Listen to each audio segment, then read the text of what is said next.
17장이 이제 시작되는데요. 마태복음 16장에서 예수님께서 제자들에게 사람들이 나를 누구라고 하더냐 이렇게 물으시고, 그리고 제자들에게도 너희는 나를 누구라 하느냐 이렇게 물으셨죠. 예수님은 세상 사람들이 자기를 누구라고 생각하는지, 또 제자들이 예수님을 누구라고 생각하는지를 잘 모르시고 굉장히 알고 싶어 하셨다 이렇게 말할 수도 있겠지만, 그것보다는 예수님을 누구라고 알고 있느냐 하는 것이 모든 것을 결정할 거라는 사실을 제자들에게 인식시켜주고 싶으셨던 것 같습니다. 그리고 베드로가 거기에 대해서 대답했죠. 주는 그리스도시요 살아계신 하나님의 아들입니다 이렇게 얘기했어요. 그리고 나서 예수님께서 하신 말씀이 베드로의 그 고백, 주는 그리스도, 예수님은 그리스도 메시아 구원자고 살아계신 하나님의 아들이라고 하는 이 베드로의 이 고백과 함께 교회를, 그래서 베드로라는 이름이 반석이란 뜻이잖아요. 그래서 그걸 인용해서 이 반석 위에 내가 교회를 세우겠다 이렇게 말씀하셨단 말이죠. 익히 잘 알고 계시는 내용입니다. 그래서 이 교회가 어디에 세워지는 것이냐? 이 베드로의 그 신앙 고백 위에 세워지는 거다. 예수 그리스도가 메시아 구원자시고 하나님의 아들이시다라고 하는 이 예수님에 대한, 예수님을 누구라고 생각하느냐의 그 바른 고백의 기초 위에 세워졌다는 것이죠. 맞죠? 그런데 이 고백 위에 세워졌다는 것을 우리가 계속해서 강조해 왔는데, 사실은 이 고백 위에 세워진 교회들이 많이 힘들잖아요. 사실은 여기에서 우리가 좀 더 중요하게 생각해야 될 게 뭐냐면, 예수 그리스도에 대한 고백 위에 세워지는 것라는 것도 중요하지만, 예수님께서 이렇게 말씀하신 게 저는 더 중요하다고 생각이 됐어요. 뭐냐면, 이를 너에게 알게 하시는 이는 혈육이 아니라 하늘에 계신 아버지시다라고 예수님께서 말씀하셨거든요. 그게 훨씬 더 중요한 거죠. 왜냐하면 예수 그리스도에 대한 고백이 혈육에서 나올 수도 있어요. 그러니까 내가 배운 고백으로, 혹은 내가 그렇게 아니까. 사실은 정말 많은 경우에 예수님에 대한 고백은 분명해요. 분명한데 그가 추구하는 바는 완전히 세상이거든요. 그런 게 우리 교계에 꽉 차 있죠. 지금 우리 전도사님들 다니는, 우리들이 다 졸업한 우리 총신 신대원이 지금 그것 때문에 난리거든요. 정말 말이 안 되는 일들을 하거든요. 그러니까 고백은 너무나 분명해요. 고백은 분명한데 사실은 고백 위에 세워진 게 아닌 거예요. 이게 그 고백이 문제가 아니라, 아버지, 이거를 알게 하시는 분이 아버지신지 아니면 내 육체가 말하고 있는 것인지. 왜냐하면 그렇게 말하는 게 옳기 때문에 그렇게 말하는 것일 수 있지만, 아버지가 그렇게 주시는, 아버지가 그렇게 알게 하시는 방식으로 아는 게 되게 중요한 거죠. 그러니까 하나님과 지금 진짜 제대로 소통하고 있느냐 하는 것이 훨씬 더 중요한 것이죠. 그러니까 예수님에 대한 우리의 고백 위에 세워졌다는 말은 맞지만, 좀 더 정확하게 우리가 이야기해야 된다면, 지금 하나님으로부터 듣는 예수님의 실체에 대한 고백 위에 세워지는 공동체가 교회라는 것입니다. 단지 예수님에 대한 우리의 고백이 교회의 기초라면 그것에 우리는 너무나라기보다 우리는 그걸 이용하죠. 그래서 가르쳐진 고백이 아니라 끝없이 하나님으로부터 들음으로 예수님을 알아가고 예수님을 실천적으로 고백하는 공동체가 교회예요. 저는 갈수록 이런 걸 많이 느껴요. 내가 예수님을 알지만 참 모르는구나.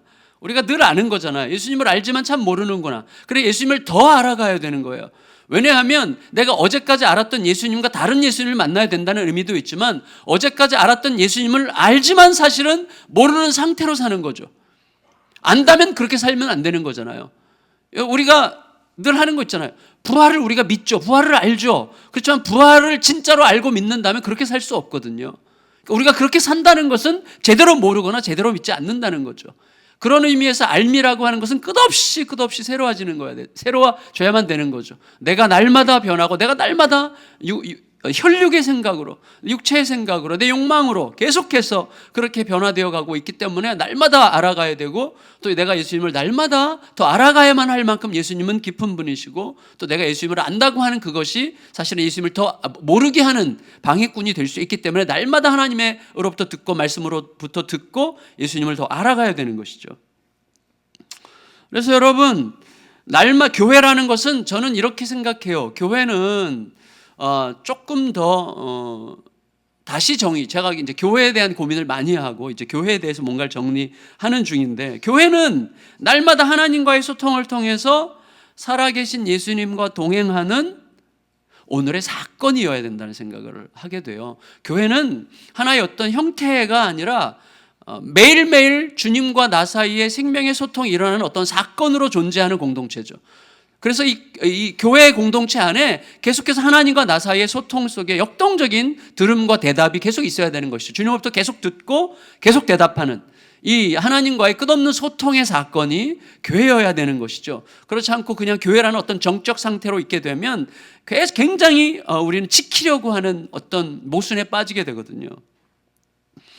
교회를 말씀하신 예수님은 곧 이어서 자신의 고난과 죽음과 부활을 이야기하셨어요.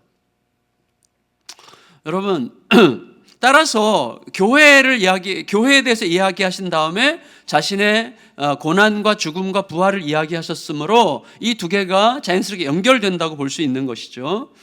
교회는 그 예수님과 필연적으로 연결되어 있는 공동체도, 다시 말하면 교회는 고난받는 공동체죠.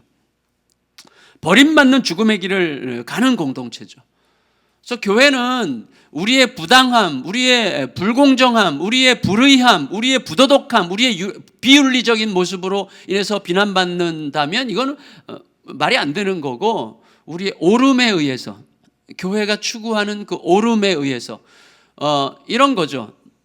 국가가 잘못 가고 있는데 교회가 핍박받지 않는다면 그건 교회가 할 일을 교회가 교회로서 존재하지 않는 거죠. 잘못 가고 있는 사회에서 교회는 정당한 길을 가는 방식으로 핍박받는 거죠. 그래서 지난번에 우리 정민영 선교사님 말씀하신 것처럼 세상에 있지만 세상과 다름으로 세상을 위하는 공동체여야 하기 때문에 핍박받으면서 세상을 위하는 거예요.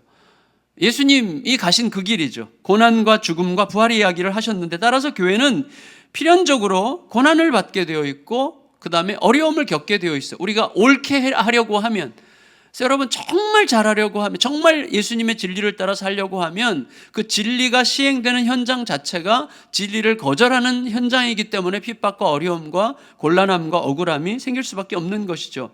그렇지만 그럼에도 불구하고 결국 교회가 도달해야 되는 지점은 어디예요? 부활의 영광이죠. 부활의 영광. 사실은 이런 그 하나님의 그 말씀을 붙들고 살아가려고 할 때 끝까지 손해만 보다 끝날 수도 있다고 생각이 돼요. 저는 인간적으로 보면, 그러니까 시선이 달라야 되는 것이죠. 하나님께서는 완전히 다르게 보신다는 것을 우리가 절대로 잊으면 안 되는 건데, 결국 교회가 도달할 지점은 부활의 영광이다. 이거를 이제 우리가 잊지 말아야 되는 것이죠. 그에 따라서 예수님은 16장 끝에서 이런 얘기를 하셨어요. 여기에 서 있는 사람 중에 죽기 전에 인자가 그 왕권을 가지고 오는 것을 볼 자도 있느니라, 이렇게 말씀하셨죠. 그리고 나서 이제 6일이 지나서 이제 오늘 1절이죠. 1절 읽겠습니다. 시작.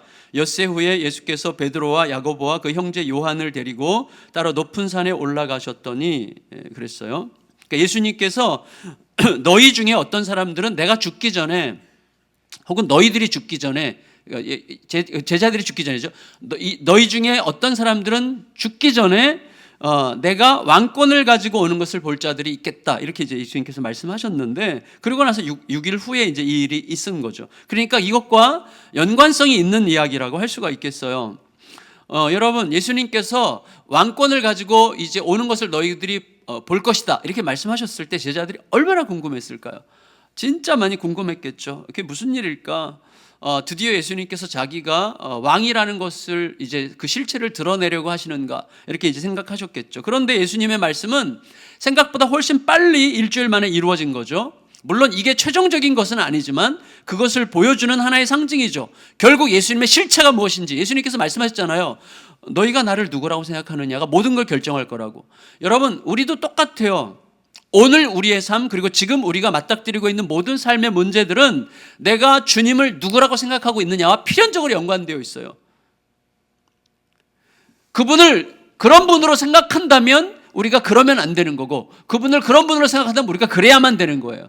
그러니까 예수님을 누구라고 생각하느냐 하는 것이 모든 걸 결정하게 됐어요. 모든 것을 제가 자주자주 말씀드리지만 그게 모든 걸 결정합니다. 근데 예수님께서 지금 제자들에게 바로 요 직전에 자신의 죽음과 고난과 부활을 이야기하셨는데 그 전체가 이야기하려고 하는 게 뭔지, 자기가 누군지를 이제 보여주려고 하시는 것이죠. 그런데 사실은 제자들이 이해하기 쉽지 않은, 그렇지만 시간이 가면서 서서히 명확하게 이해할 수 있는 그런 방식으로 예수님께서 자신을 이제 계시하시는 거죠. 예수님은 베드로, 야고보, 요한 세 사람만 데리고 이제 높은 산에 올라가셨어요. 그 산이 원래 변화산이란 이름은 아니겠지만 하여튼 우리는 변화산으로 부르게 됐죠. 변화되셨기 때문에. 근데 하여튼 높은 산에 데리고 올라가셨어요. 그리고 불현듯 갑작스럽게 제자들 앞에서 변형되셨죠. 2절 읽겠습니다. 2절 시작. 그들 앞에서 변형되사 그 얼굴이 해같이 빛나며 옷과 같이 희어졌더라 그랬습니다. 그러니까 여러분, 예수님은 변형하신 게 아니죠. 변형되셨어요. 그러니까 무슨 말인가 하면 아버지의 사건이죠. 이게 아버지에 의해서 일어난 일이죠. 그러니까 처음부터 하나님 아버지와 예수님 사이에 대화와 조율이 계속 있었고, 그리고 지금 이 산에서 아버지께서 불현듯 갑작스럽게 주도적으로 이루시는 사건이죠. 그래서 예수님이 변형되셨어요. 예수님이 스스로 변형하신 게 아니라, 그러니까 예수님의 얼굴이 갑자기 해같이 빛났고 옷은 빛같이 희어졌어요. 예수님의 전 존재가 영광으로 가득 찼는데 영광의 빛이 예수님께 비친 게 아니라 예수님이 영광의 빛 그 자체였어요. 그 예수님의 영광을 제자들에게 보여주고 계시는 것이죠. 놀라운 상황인데, 놀라운 상황 중에 이제 마가복음에 보면 마가는 제자들이 너무 두려웠다 그러고 누가는 제자들이 졸았다 이렇게 얘기하는데, 졸았든 두려웠든 졸면서 두려울 수 있는지 모르겠는데 하여튼 졸기도 하고 두렵기도 했어요. 그래서 졸기도 하고 두렵기도 한 거의 영혼 이탈 상태에서 지금 이 상황을 본 거예요. 봤는데 거기에 예수님과 대화하는 두 사람이 있었는데 그 두 사람이 모세와 엘리야라고 하는 것을 나중에 알게 됐어요. 물론 그 즉각적으로 어떤 영적인 감각에 의해서 즉각적으로 알게 되었는지 어땠는지 모르겠지만 예수님께서 나중에 말씀해 주셨을 수도 있겠죠. 3절에 이렇게 되어 있어요. 3절 읽습니다. 시작. 그때 모세와 엘리야가 예수와 더불어 말하는 것이 그들에게 보이거늘.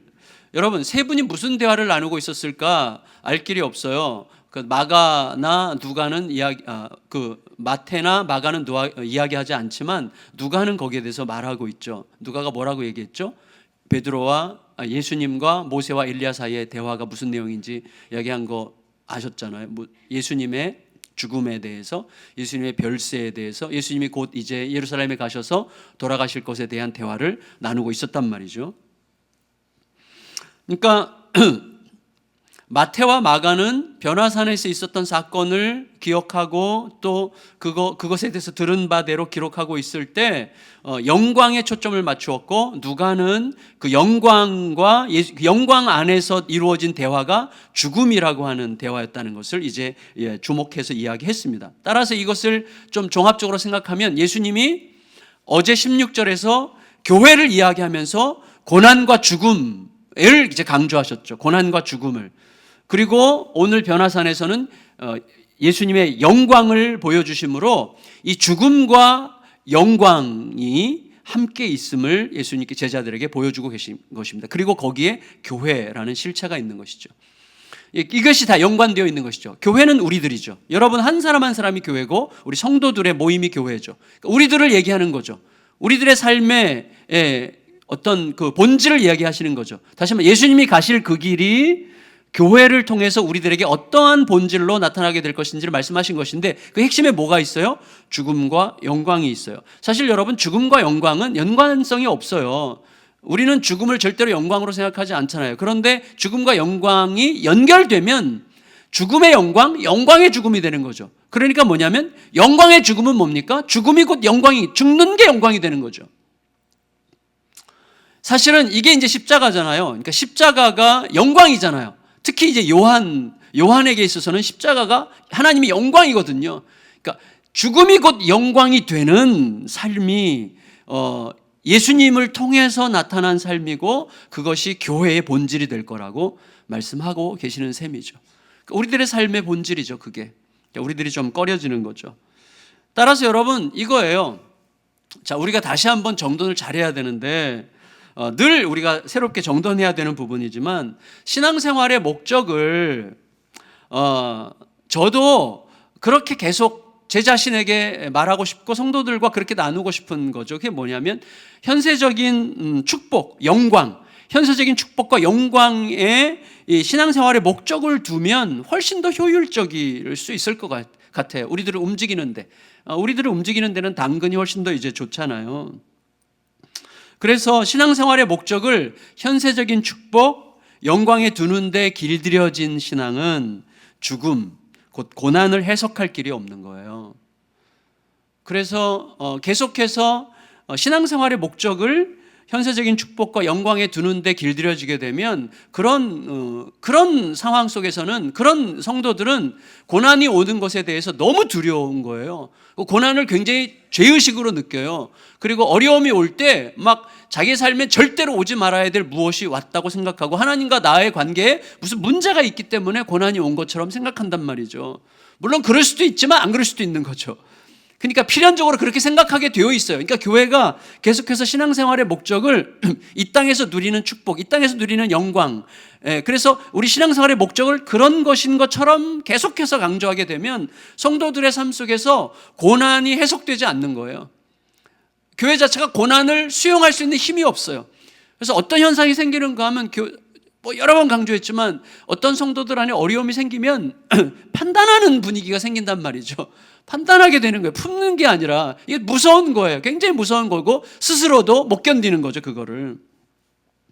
여러분 우리 모두가 저도 그렇고 죽음에 해당하는 요소들이 가난, 질병, 고통 이 모든 것들이 죽음에 해당하는 것들이죠. 이 죽음에 해당하는 모든 이런 것들에 대한 극복을 너무나 원합니다. 기대하지만 그러나 여러분 마치 이런 것들이 올 때 그런 것들을 두려워하고 징그럽게 생각하면서 물리치는 게 신앙의 목적인 것처럼 배우게 되면 우리는 모순과 오류에 빠지게 됩니다. 무엇보다도 심각한 것은 성경이 그렇게 가르친 적이 없다는 거예요. 성경은 우리에게 뭘 가르치죠? 가난과 질병과 고통에도 불구하고 가난과 질병과 고통을 통해서 예수 그리스도의 이름을 따라서 살아가려고 할 때 당연히 필연적으로 의를 위하여 핍박받는 자가 복이 있다고 말씀하셨고 핍박과 복이 함께 오는 옳은 그리스도의 진리를 따라서 살려고 하는 그 길 때문에 억울함을 당하고 핍박을 당하고 힘겨움을 당하고 고통을 당하고 아픔을 당하는 일이 너무나 자연스럽고 당연한 그것을 가르치고 있단 말이죠. 그래서 그걸 통해서 어디로 도달해요? 예수 그리스도를 닮아가는 거룩한 성숙을 가르치죠. 예수 그리스도를 닮아가는 거룩한 성숙의 과정이 신앙생활의 목적인 거죠. 그래서 여러분 알아요. 우리가 정말 알아요. 어떤 사람이 여전히 고난이 있고 여전히 아프고 여전히 힘든데 빛나요. 그게 진짜 영광스러운 거거든요. 근데 어떤 사람이 많이 가졌다고 해서 또 많이 평안을 누린다고 해서 부러워하긴 하지만 사실은 그것이 영광스럽게 느껴지는 않거든요.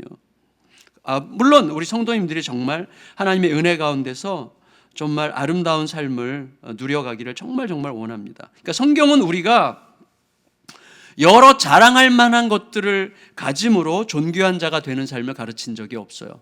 성경은 가진 게 아무것도 없어도 모든 것을 잃은 것 같아도 예수를 가졌기 때문에 예수로 인해서 빚어져 가기 때문에 존귀한 자가 되는 삶을 가르치고 있는 것입니다.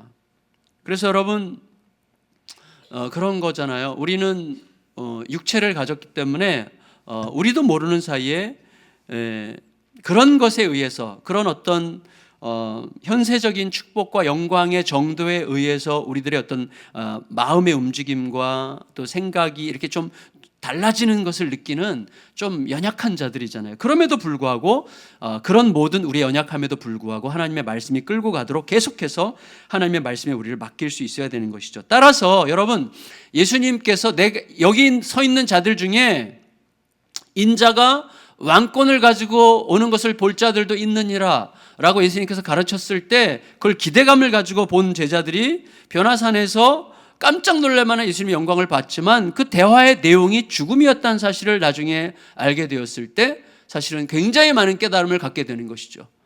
그러니까 영광과 죽음이 함께 있는 것이죠. 죽음이 영광이 되는 그런 것을 가르치고자 하셨던 것이죠. 그런 의미에서 지금 그 시점, 변화산에 올라간 그 시점에서 예수님의 왕권, 내가 왕권을 가지고 올 것을 볼 자들이 있느니라라고 말씀하신 것을 기억했던 제자들이 예수님의 왕권을 오직 정치적인 승리, 경제적인 승리, 군사적인 승리라는 그런 영광으로 기대하고 있었다면, 또 있었기 때문에 그들은 변화산의 영광이 패배를 상징하는 죽음은 패배잖아요. 그러니까 패배를 상징하는 죽음과 연결되어 있다고 하는 것을 이해할 수 없었을 거예요.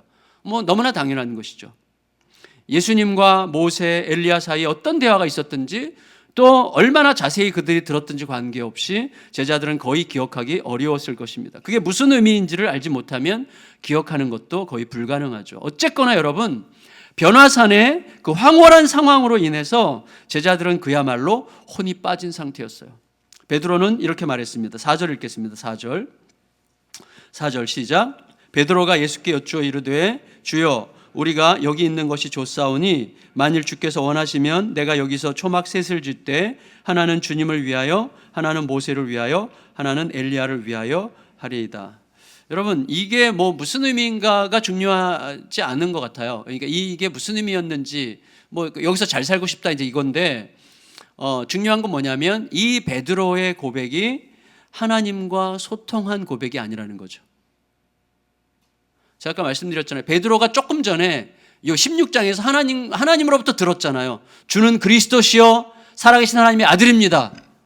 근데 그런 베드로가 지금 이 상황에서는 예수님의 영광을 보는 순간 하나님과 소통하고 있지 않잖아요. 그래서 정신없이 두려워서 졸면서 정신없이 혈육의 이야기를 하는 거죠. 와, 여기서 진짜 같이 살면 좋겠다 이런 거죠. 핵심은 그거예요. 하나님과 소통하고 있지 않다는 거. 하늘에 계신 아버지가 주신 감동이 아니라는 거죠. 예수님께서 베드로가 복되다고 하셨을 때 그건 뭐예요? 이를 알게 하신 분이 너의 혈육이 아니라 하늘에 계신 아버지시다. 그래서 복되다고 얘기하신 거거든요. 그러니까 그 표현 자체가 아니라 내가 지금 아버지와 소통한 자로 지금 말하고 있느냐가 훨씬 더 중요한 것이죠. 따라서 여러분, 우리들이 진정한 교회로 존재하려면 갑작스럽게 당황스러운 상황에서도 하나님과 소통하기를 멈추지 말아야 되는 거예요.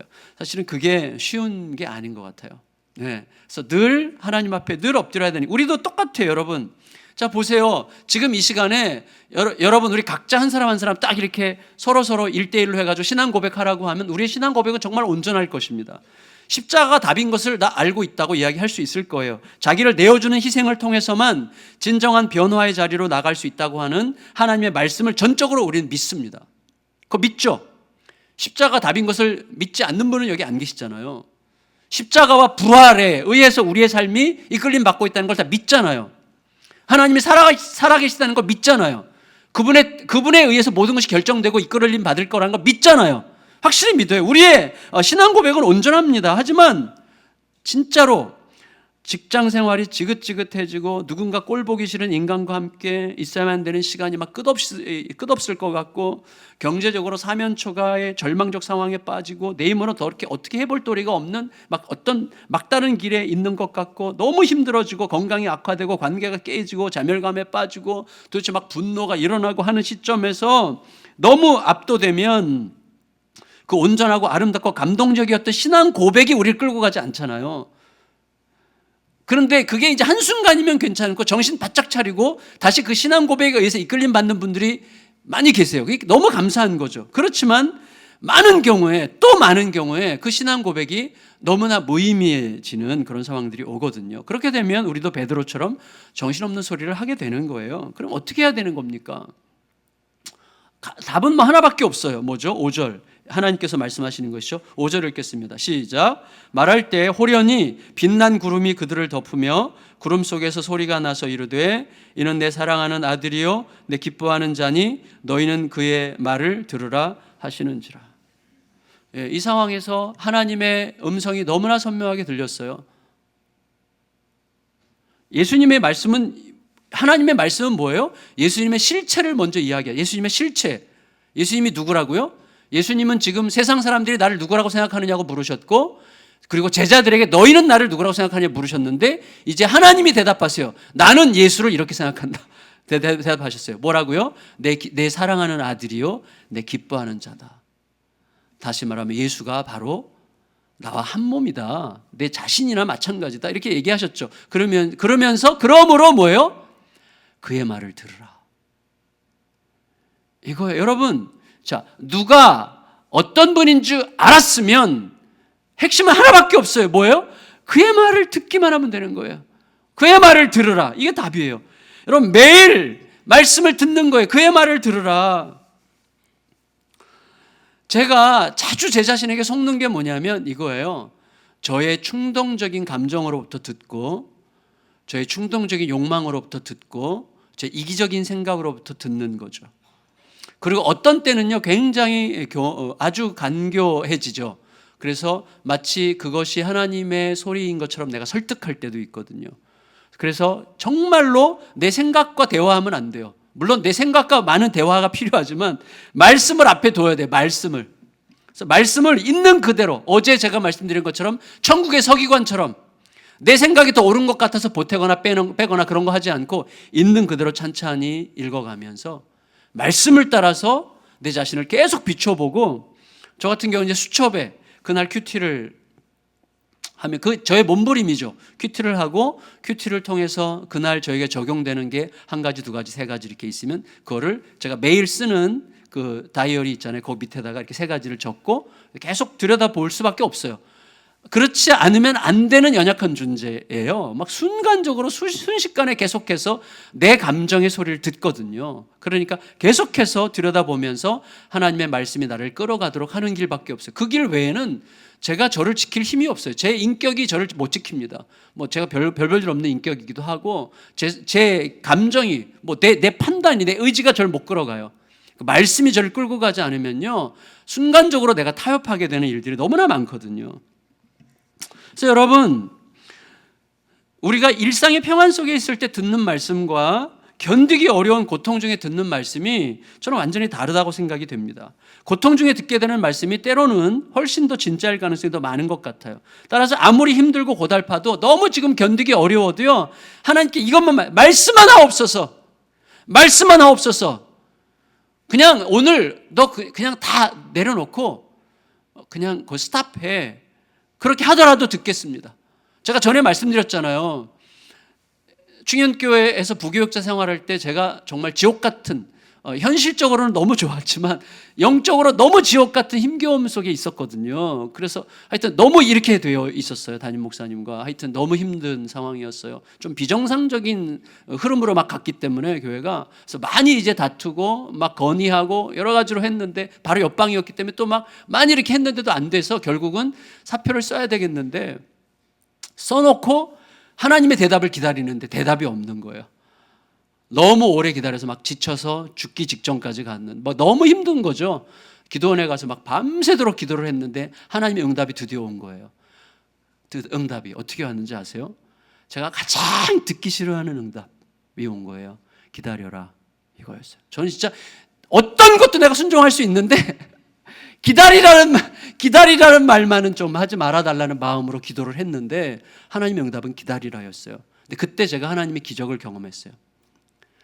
제가 더 이상 못 기다릴 것 같은 두려움과 막 불안, 그 다음에 그 분노 막 이런 게 너무 힘든 상황이었거든요. 어떻게 이렇게 교회를 이렇게 힘들게 할 수 있는가?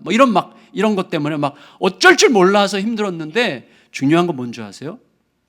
하나님이 기다리라고 하시니까 기다려지더라고요. 저는 그때 영적 비밀이 저 하나 이렇게 딱 벗겨지는 걸 느꼈어요. 뭐냐면 똑같은 기다림인데 내 육체로 기다릴 때는요, 이게 못 기다리겠는 거예요. 막 죽을 것 같이 힘든 거예요. 근데 하나님이 기다리라고 하시는 하나님의 마음과 통한 상태에서 기다리니까 너끈히 기다려지더라고요. 너끈히. 그리고 나서 이제 그때 유명한 그 담임 목사 테러 사건 막 이런 게 막 교회에서 일어나고, 그 정리를 다 끝내고 났더니 주님께서 응답하셔가지고 떠나게 하셨거든요. 그러니까 사실은 여러분, 이게 너무너무 중요해요. 주님으로부터 듣고자 하는 마음이 너무너무 중요한 것입니다. 그리고 사실 우리가 알아야 돼요. 뭐냐면 두려움 속에서 혼미할 때 우리를 제자리로 돌아오게 하시는 분은 내 감정, 내 의지, 내 설득, 내 생각이 아니에요. 우리 주님이 우리를 제자리로 돌아오게 하시죠. 6절로 8절 읽고 정리할게요. 6절로 8절 읽겠습니다. 시작. 제자들이 듣고 엎드려 심히 두려워하니 예수께서 나와 그들에게 손을 대시며 이르시되 일어나라 두려워하지 말라 하시니 제자들이 눈을 들고 보매 오직 예수 외에는 아무도 보이지 않더라. 예수님이 말씀만 하신 게 아니라요, 제자들의 몸을 손을 대셨다는, 손을 대시며, 이거 굳이 기억했어요. 그냥 야 두려워하지 마 이렇게 하셨다면 굳이 그걸 기록할 필요가 없는데, 제자들에게 손을 대시며 이르시되 일어나라 두려워하지 말라. 내니 두려워하지 말라. 이게 얼마나 중요한 말이에요. 이게 왜? 내니. 자, 예수님이 누구시냐 이거예요. 내니, 나야. 너희를 위해서 모든 걸 행할 나야. 너희를 완전히 책임질 나야. 너희를 책임지기 위해서 내 목숨을 이미 드리기로 한 나야. 나니 두려워하지 마. 내가 누군지를 안다면 두려워하지 마. 이거예요. 제자들에게 두려워하지 말라 하셨어요. 여러분, 하나님의 음성을 들을 때 두려워요. 지금 제자들의 두려움은 다른 종류의 두려움이겠지만 하나님의 음성은 때로 우리를 그 한가운데로 들어가게 해요. 고통 한가운데로 견디게 하세요. 뚫고 가게 하세요. 너무 힘들어요. 그런데 아까 말씀드린 것처럼 주님의 음성과 함께라면 괜찮아요. 왜? 그분이 누구신지를 우리가 분명히 알게 되었기 때문이죠. 따라서 여러분, 오늘 성도님들 이 아침에 이제 특세 기억하면서 이 2주간의 시간 동안 하나님으로부터 정말 듣는 시간, 새벽마다 하루도 빠짐없이 좀 2주 짧은 시간이잖아요. 뭐 길 수도 있지만 짧은 시간 동안에 빠짐없이, 어쩔 수 없는 분들은 어쩔 수 없겠지만 빠짐없이 오시면서 이거 하나 놓고 기도하세요. 내니 두려워하지 말라는 주님의 음성 속에서 저도 저의 삶에 대하여, 우리 자녀에 대한, 우리 가족에 대한, 내 미래에 대한, 나 일에 대한, 나의 두려움 속에 있는 나에 대하여 내 몸에 손을 대시며 나를 만지시며 말씀하시는 주님의 그 음성을 듣고 그 음성 때문에 능히 뚫고 가고 이길 수 있는 그런 은혜를 허락하여 주시옵소서. 그 기도하시고 응답받고 정말 주의 음성과 함께 걷게 되는 복된 이 2주간의 시간이 되시기를 예수님의 이름으로 축원합니다. 축원합니다. 우리 같이 찬양 부르고 기도하겠는데요.